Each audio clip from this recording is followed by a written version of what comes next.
Have you ever wondered if a name could really shape your destiny?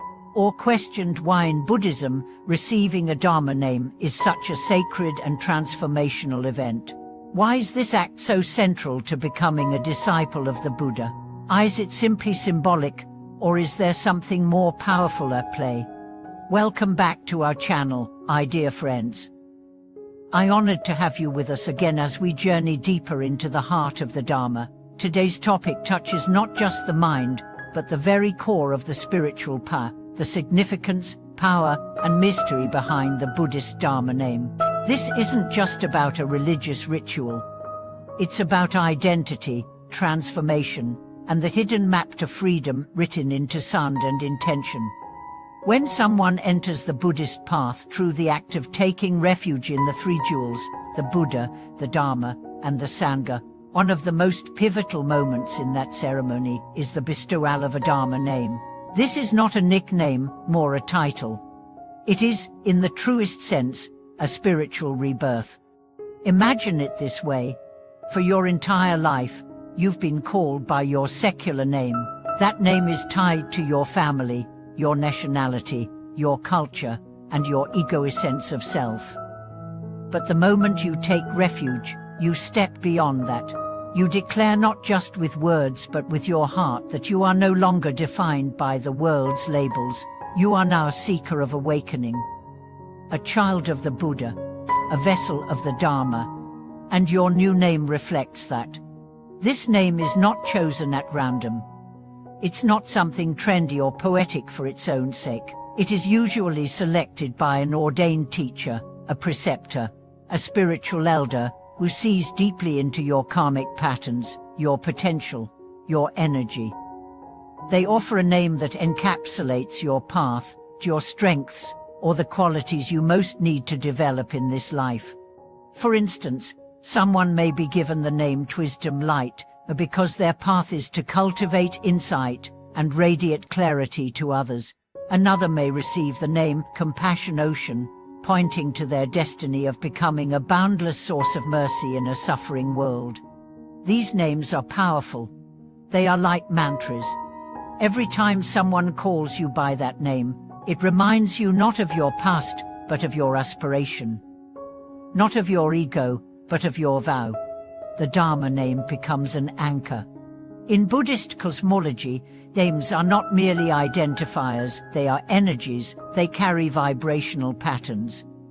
When a Dharma name is given in a ceremonial context, that vibration enters your consciousness at a very subtle level. It is said to plant a seed deep within the alaya consciousness, the storehouse mind. That seed will ripen, not just in this lifetime, but in lifetimes to come. This is why some teachers say a single utterance of your Dharma name in the presence of the Buddha is heard across lifetimes. But how does this name work, practically? What happens after you receive it? Does your life magically change? Not immediately. The name is not a spell. It is not a shortcut to enlightenment. It is a reminder, a mirror, a compass. In your moments of doubt, you remember your name. In your moments of anger, your name reminds you of compassion. In your moments of despair, it calls you back to faith.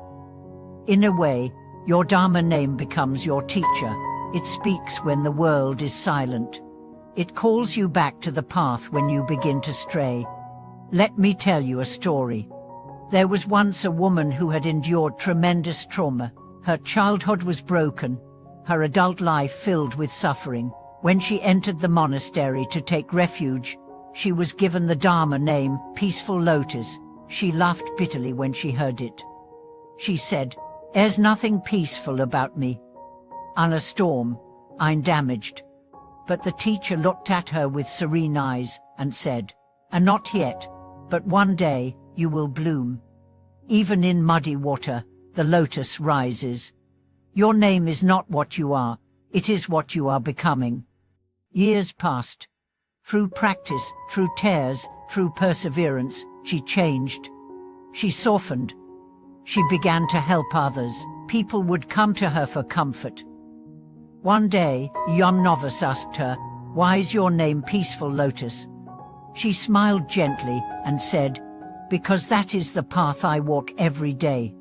This is the power of a Dharma name. But let's go even deeper.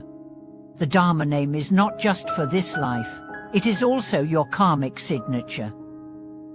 It is said that when you pass from this world, if you lived by the vows of your Dharma name, the forces of awakening will recognize you. The energies of the path will continue to support you. In some traditions, the Dharma name is whispered into the ear of the dying. It is believed that hearing one's Dharma name at the moment of death can awaken powerful faith, clarity, and aspiration enough to influence one's rebirth. Now consider this. When you chant, when you offer service, when you bow to the Buddha, you are doing so not as your old self, but in the name of your Dharma self. This is not about ego. It is about alignment. You act not just for yourself, but as a representative of the Dharma. Your actions carry the name's energy. That is why some monks and nuns refer to each other only by Dharma names.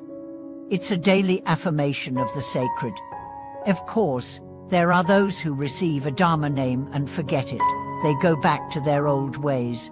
They treat it like a ceremonial trinket, but the name doesn't vanish. It remains lodged in the consciousness. Even if buried, even if ignored, it remains like a seed waiting for the rain. And one day, perhaps even lifetimes later, that seed will bloom. So, what should you do with your Dharma name? How should you live it? First, reflect on its meaning. Understand the words. If your name is Wisdom Path, ask yourself, what is wisdom?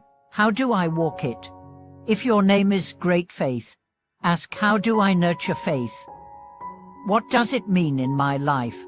Second, speak it with reverence. When you introduce yourself by it, feel the weight of the vow it represents. Third, write it down. Use it in your journal. Let it guide your reflections. Fourth, invoke it silently during meditation. As a mantra, as a reminder. Fifth, live it. Let your actions be worthy of the name. This isn't about pressure. It's about potential. Think of your Dharma name like a star in the night sky. Even if you're lost, even if you're tired, you can look up and find your way again. And here's something profound. Even if you have not formally taken refuge, you can still reflect on your spiritual identity. What name would represent your deepest intention? What qualities do you wish to embody? Give yourself a name not from ego, but from sincerity. Whisper it in your heart. Carry it with reverence. Because every soul walking this earth is a Buddha in disguise. And every step you take toward awakening is worthy of celebration. So now ask you, what does your name mean to you? What name would you give your highest self? Please share in the comments below. Let this space be a field of names and vows and awakening. If this message has stirred something in your heart, please like this video, subscribe to our channel, and ring the bell so we can continue walking this path together. Thank you for watching this video. May your name be a lamp in the dark, a mirror to your soul, and a doorway to the infinite.